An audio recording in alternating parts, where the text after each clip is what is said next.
सरकारी ससुराल की नौकरी। विनय और सूरज अपने माता पिता के बने हुए पुश्तैनी मकान में एक साथ रहा करते थे। विनय बड़ा भाई था, सूरज छोटा। विनय की शादी रुचिका से हुई थी और सूरज की शादी प्रेमा से हुई थी। विनय की शादी के कुछ साल बाद उसकी पत्नी रुचिका को एक प्यारी सी बेटी होती है जिसका नाम वो काव्या रखते हैं। बेटी के जन्म के बाद रुचिका अस्पताल से घर आ जाती है और उसके घर आने के बाद पड़ोस में रहने वाली औरतें बधाई देने उसके यहाँ आती हैं। बधाई हो भाई साहब, लक्ष्मी हुई है आपके घर। अब तो समझ लीजिए आप नौकरी में दिन दोगुनी रात चौगुनी तरक्की करेंगे। अरे भाई, बिटिया सौभाग्य वालों के यहाँ ही जन्म लेती हैं। सबकी किस्मत में नहीं होती हैं ये नन्ही परियां। रहने दीजिए बहन जी, मैं खूब समझता हूँ ये सब बातें। आप मुझे सुनाने के लिए कह रही हैं ना, वरना ये बात तो सारी दुनिया जानती है कि खानदान का वंश तो बेटे से ही आगे बढ़ाते हैं। बड़ी इच्छा थी हमें कि हमें भी एक सुंदर सा बेटा पैदा हो, लेकिन क्या कर सकते हैं, ईश्वर के विधान के आगे किसका बस चलता है। अरे भाई साहब, निराश क्यों होते हैं आप? कोई बात नहीं, इस बार बिटिया होगी तो क्या फ़र्क पड़ता है, अगली बार ज़रूर बेटा ही होगा। जैसा कि पड़ोसन ने कहा था, वास्तव में अब तो विनय को अपनी दूसरी संतान से ही सारी उम्मीदें थी। बेटी काव्या के जन्म से उसकी माँ तो फिर भी खुश थी, लेकिन पिता विनय चिढ़ा चिढ़ा सा रहता था। उसके मन में एक टीस बार बार उठती कि काश इसकी जगह एक बेटा पैदा हुआ होता तो आज वो समाज में सीना ठोक कर चलता। खैर, धीरे धीरे वक्त बीतता जाता है। काव्या 3 साल की हो जाती है। भाग्यवान, पहली बार में तुमने बेटे की जगह एक बेटी पैदा कर दी। तुम्हारी बेटी को सिर्फ इस उम्मीद में स्वीकार किया मैंने कि आज नहीं तो कल एक बेटा मेरी गोद में खेलेगा, लेकिन भगवान ने तो जैसे आंखें ही मूंद लिए। हमारी लाख कोशिशों के बाद भी पता नहीं तुम्हारी गोद क्यों नहीं भर रही है। पति के चिंतित होने पर पत्नी रुचिका डॉक्टर के पास जाकर अपना चेकअप करवाती है और डॉक्टर की बताई तमाम दवाइयां खाने के बाद भी रुचिका को दूसरा बच्चा नहीं हो पाता। इस तरह वो सिर्फ एक बेटी की ही माँ बनकर रह जाती है। जब से विनय को पता चला था कि उसकी पत्नी रुचिका अब दोबारा माँ नहीं बन सकती, वो काव्या से पहले से भी ज़्यादा खींचा खींचा सा रहने लगा था। इसी बीच उसके छोटे भाई सूरज की पत्नी एक बेटे को जन्म देती है जिसे प्यार से सभी मुन्ना कहते हैं। प्रेमा के बेटे को जन्म देने के बाद घर का माहौल बदलने लगता है।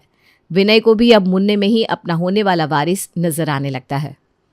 मुझे भगवान ने बेटा नहीं दिया तो क्या हुआ, अब मुन्ना आ गया है ना। देख सूरज, मुन्ना सिर्फ तेरा ही बेटा नहीं है, मेरा भी उस पर बराबर का अधिकार है। हाँ भैया, क्यों नहीं, मैं तो कहता हूँ आप इसे गोदी ले लीजिए। और मैं और प्रेमा मुन्ना के लिए इतना नहीं कर पाते जितना आप करते हैं। इसकी छोटी सी छोटी बात का ख्याल रहता है आपको। मुन्ना तो बहुत ही किस्मत वाला है जो उसे आपके जैसे बड़े पापा और भाभी जैसी बड़ी माँ का प्यार मिल रहा है। जैसे जैसे मुन्ना बड़ा हो रहा था, विनय का उसके लिए प्यार बढ़ता ही जा रहा था। वो उसकी हर इच्छा को पूरी करता था, चाहे वो गलत हो या सही। काव्या मुन्ना से 4 साल बड़ी थी। दोनों बच्चे एक ही आंगन में खेलते खेलते धीरे धीरे बड़े होने लगते हैं, लेकिन उन दोनों की परवरिश में ज़मीन आसमान का अंतर था। जहाँ मुन्ना को हर चीज़ बिना मांगे ही मिल जाती, वहाँ काव्या को कोई भी महंगा सामान दिलाने से पहले उसके माँ बाप 10 बार सोचते थे। कुछ साल बाद, माँ, आगे की पढ़ाई के लिए मुझे 20,000 रुपये की ज़रूरत है। कॉलेज की फ़ीस देनी है। आप पापा से कहकर प्लीज़ मुझे पैसे दिलवा दीजिए। एंट्रेंस एग्ज़ाम तो पास कर लिया है मैंने और मुझे बहुत अच्छी कॉलेज में एडमिशन भी मिल रहा है। तेरा दिमाग तो ख़राब नहीं हो गया है? क्या ज़रूरत है इतने महंगे कोर्स में एडमिशन लेने की?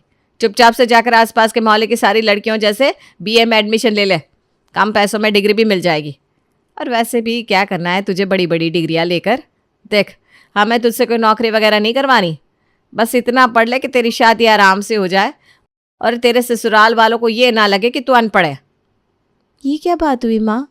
आपको पता है जिस कॉलेज में मुझे एडमिशन मिल रहा है ना, लाखों बच्चों ने एंट्रेंस एग्ज़ाम दिया था उसका, लेकिन सिर्फ 200 बच्चों का सिलेक्शन हुआ है और खुशकिस्मती से मैं भी उन बच्चों में से एक हूँ। अगर आप लोग फ़ीस भर दोगे तो मेरा भविष्य संवर जाएगा। और ये किस तरह की सोच है? आपको नौकरी नहीं करानी है तो क्या मैं आगे नहीं बढ़ सकती? मैं नौकरी करना चाहती हूँ। सारी ज़िंदगी घर में बैठकर रोटियां बनाना मुझे स्वीकार नहीं है। देख बेटा, इतना पैसा नहीं है हमारे पास। जो थोड़ा बहुत पैसा है वो तेरी शादी के लिए संभाल कर रखा हुआ है, और वैसे भी सारा पैसा तेरी पढ़ाई में लगा देंगे तो कल को शादी कैसे करेंगे? तू कौन सा कल को नौकरी लगने के बाद कमा कर अपनी सैलरी हमें देने वाली है?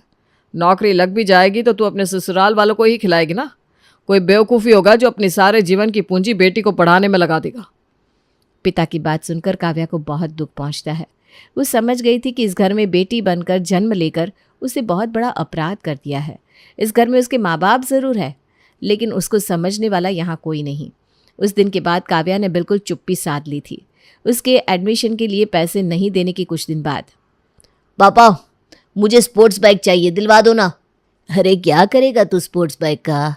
और स्पोर्ट्स बाइक बहुत महंगी आती है ना बेटा। ज़रूरी तो नहीं कि तू स्पोर्ट्स बाइक चला कर ही कॉलेज जाएगा।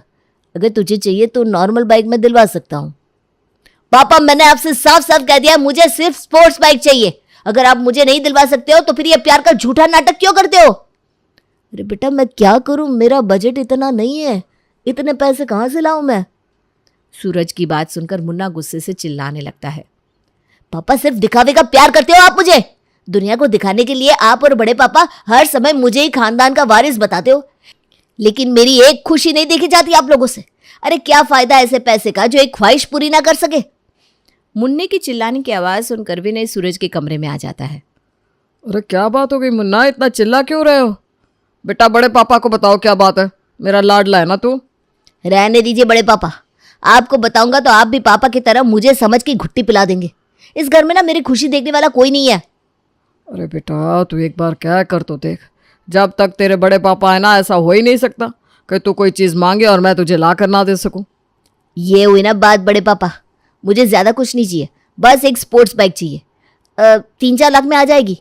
कोई ऐसा 2-4 करोड़ का सामान नहीं मांगा है मैंने जिसके लिए पापा मुझे इतनी बात सुना रहा है। मुन्ना की बात सुनकर विनय थोड़ी देर के लिए खामोश हो जाता है। अच्छा चल ठीक है, तू नाराज़ मत हो, ऐसा कर 4 लाख मुझसे ले ले और जाकर अपने पसंद की स्पोर्ट्स बाइक खरीद ले बस। अगले दिन विनय के दिए पैसों से मुन्ना स्पोर्ट्स बाइक खरीद कर घर ले आता है। मुन्ना को स्पोर्ट्स बाइक चलाते हुए देखकर काव्या को बहुत तकलीफ होती है, लेकिन फिर भी वो किसी से कुछ नहीं कहती।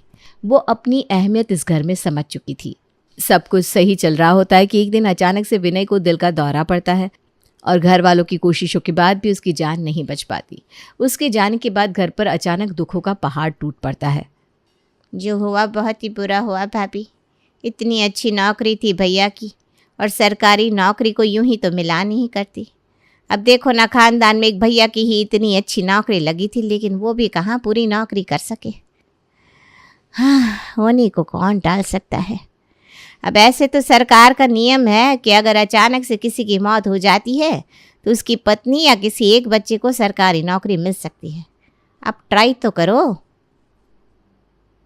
अरे दीदी, अब भाभी कहाँ इस उम्र में नौकरी कर पाएंगी? कभी घर से बाहर निकली नहीं, घर की चौखट लांग कर कभी बाजार तक गई नहीं, अकेले कहाँ भैया की नौकरी करेंगी? हाँ बहन, मैं भी यही कहना चाह रही थी कि भाभी तो नौकरी नहीं कर सकती और भगवान ने बेटा इन्हें दिया नहीं। बड़ी दुविधा है। देखो हाथ में नौकरी है लेकिन ले नहीं सकते ये लोग। कैसी बात कर रहे हैं आप लोग? ऐसा कौन सी किताब में लिखा है कि सिर्फ बेटे को ही सरकारी नौकरी मिल सकती है? अरे काव्या, क्या विनय भाई साहब की संतान नहीं है? उनकी नौकरी तो उनके किसी भी बच्चे को मिल सकती है। मैं तो कहता हूँ भाभी, अपनी बेटी का नाम लिखवा दीजिए कागजों में। अरे जीवन बन जाएगा उसका और आपको भी सहारा हो जाएगा। रुचिका औरतों के बीच में चल रही बातों को सुन तो रही थी, लेकिन अभी उसने किसी की बात का जवाब नहीं दिया था। मेहमानों के जाने के बाद, भाभी मैं जानती हूँ वैसे तो ये समय ये सारी बातें करने का नहीं है, लेकिन फिर भी करनी तो होगी ना। क्या सोचा आपने? भाई साहब की नौकरी काव्या को दिलवा रही हैं या नहीं? देख छोटी, इसी दिन की घबराहट में तो तुम्हारे भाई साहब हमेशा से एक बेटा चाहते थे। आज अगर हमें एक बेटा हुआ होता ना तो हमें इतना सोचना विचारना ना पड़ता।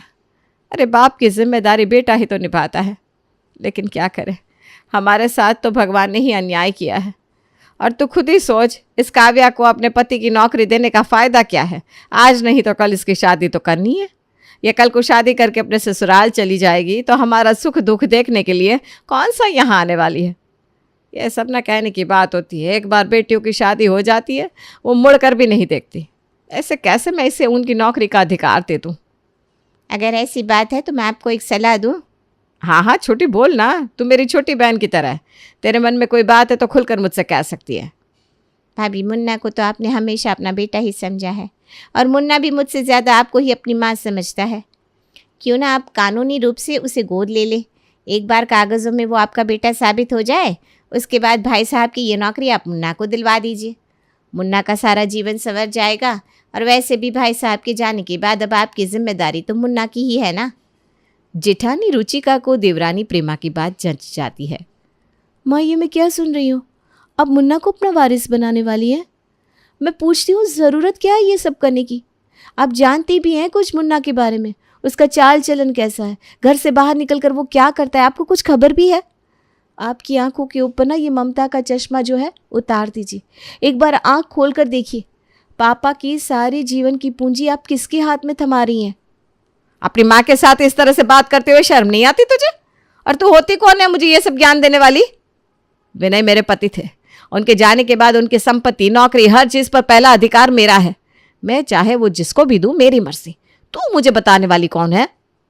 कभी कभी तो मुझे शक होता है माँ कि मैं वाकई तुम्हारी बेटी हूं भी या नहीं, या मुझे कहीं सड़क से उठा लाए थे आप लोग। अरे मैं आपकी अपनी बेटी हूँ, इसी घर में जन्म लिया है मैंने। और उस मुन्ना को अपना बेटा बनाने से पहले एक बार मेरी तरफ देख लिया होता आपने। डिग्री तक ढंग से नहीं कर पाया है मुन्ना, जाली सर्टिफिकेट बनवा रखा है उसने, और एक मैं हूँ, इतने अच्छे नंबरों से पास होने के बाद भी मेरी फीस देने के लिए आपके पास पैसे नहीं थे। खैर, जो हुआ सो हुआ, बीती बातों को जाने दीजिए। लेकिन अब तो आप आँख खोल लीजिए, पापा की ये नौकरी मुन्ना के हाथ में मत सौंपिए। मैं वादा करती हूँ, मैं आपका और इस घर का पूरा ख्याल रखूंगी, और मैं ये सब करने में सक्षम हूँ। आपको एक बेटी की ज़रूरत आखिर है क्यों? जब तक शादी नहीं होती ना, तब तक लड़कियां ऐसी ही बड़ी बड़ी बातें करती हैं। एक बार शादी हुई, उसके बाद मुड़कर भी नहीं देखेगी तू इस घर की तरफ। आखिर में काम तो मेरा मुन्ना ही आएगा ना, तो क्यों मैं कल का इंतज़ार करूं? मैं आज के आज ही उसे अपना बेटा बनाऊंगी और अपना वारिस घोषित करूंगी।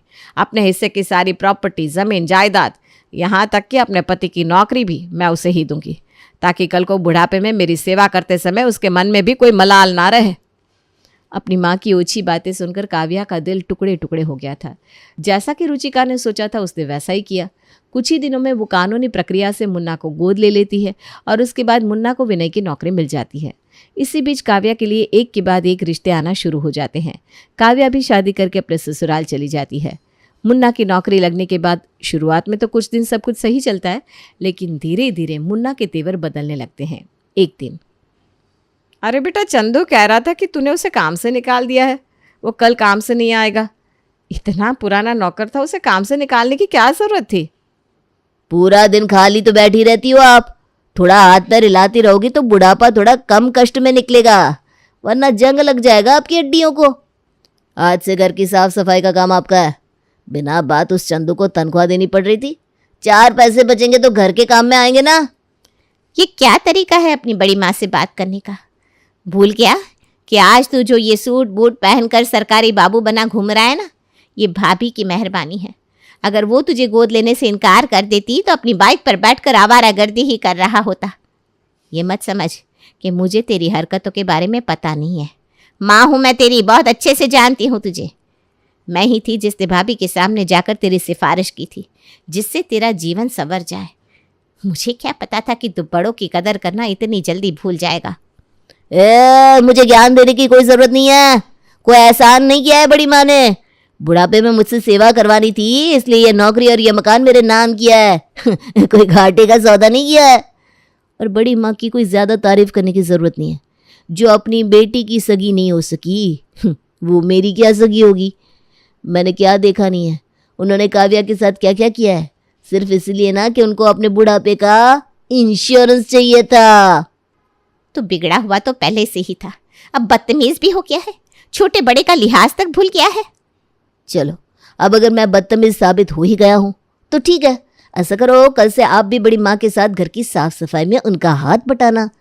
मुझे घर में खाली बैठा हुआ कोई भी नजर नहीं आना चाहिए। सारे नौकरों की कल से छुट्टी है, सारा काम आप 3 बूढ़े मिलकर करोगे। और हाँ, जिसे एतराज हो ना, वो ये घर खुशी से छोड़कर जा सकता है। बोलना मत। अब इस घर का और सारी प्रॉपर्टी का इकलौता मालिक मैं हूँ। मुन्ना, घर के काम तो मैंने कभी जवानी में भी नहीं किए, और इस तरीके से तो मेरे पति ने भी मुझसे कभी बात नहीं की, और तू कल का लड़का आकर मुझे पाठ पढ़ा रहा है। अब इस घर का मालिक मैं हूँ, सबको वैसे ही रहना होगा जैसे मैं कहूँगा। और हाँ, मुफ्त की रोटियां तोड़ने वालों की यहाँ कोई जगह नहीं है। अगर मेरे हिसाब से नहीं रह सकते तो घर छोड़कर जा सकते हैं। मुन्ना की बात सुनकर तो रुचिका के पैरों के नीचे से जमीन निकल जाती है। अपनी बेटी का हक मारकर सारी जिंदगी तेरी इच्छा पूरी की हमने, अपनी बेटी से ज्यादा प्यार किया और तू हमें आज ऐसे दिन दिखा रहा है।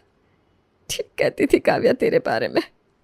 अच्छा बरसों बाद बेटी पर लाड टपकने लगा। ठीक है, निकलो इस घर से बाहर, जाओ, जाकर अपनी बेटी की गोद में सर रख करो, जाओ। मुन्ना रुचिका को घर से बाहर निकाल देता है। रोते हुए रुचिका अपनी बेटी काव्या के पास पहुंचती है और उसे अब तक हुई सारी बातें बताती है। आप ठीक कहती थी मम्मी, शादी के बाद अब मुझे मायके से क्या मतलब। अब तो मैं अपनी घर गृहस्थी देखूंगी ना, मायके के मसलों से मुझे क्या मतलब। यही कहा था ना आपने कि शादी के बाद बेटियां मायके की तरफ मुड़कर नहीं देखती हैं। तो फिर आप मेरे पास किस उम्मीद से आई हैं। हर वैसे भी जीवन भर आपने मुझे कब अपनी बेटी समझा है। मुझे तो कभी ऐसा लगा ही नहीं कि मैं आपकी ही संतान हूँ, जिसको आपने अपना बेटा समझा, अपनी प्रॉपर्टी, प्यार और पैसा दिया। अब अपना सुख दुख आप उसी के साथ बांटिए। मेरा तो उस घर से रिश्ता उसी दिन खत्म हो गया था जिस दिन मैंने वहाँ से विदाई ली थी। इतना कहकर काव्या उठकर चली जाती है। रुचिका को समझ में आ गया था कि जो उसने जीवन भर बोया था उसे काटने का समय आ गया है। उसने सारी जिंदगी सिर्फ एक बेटे की चाह में अपनी बेटी को दुख दिया। अब जो उसके साथ हो रहा था उसके लिए वो खुद ही जिम्मेदार थी। अपने बहते हुए आंसुओं को साफ करके रुचिका वापस अपने घर की ओर चल देती है, क्योंकि वही नर्क अब उसकी नियति था।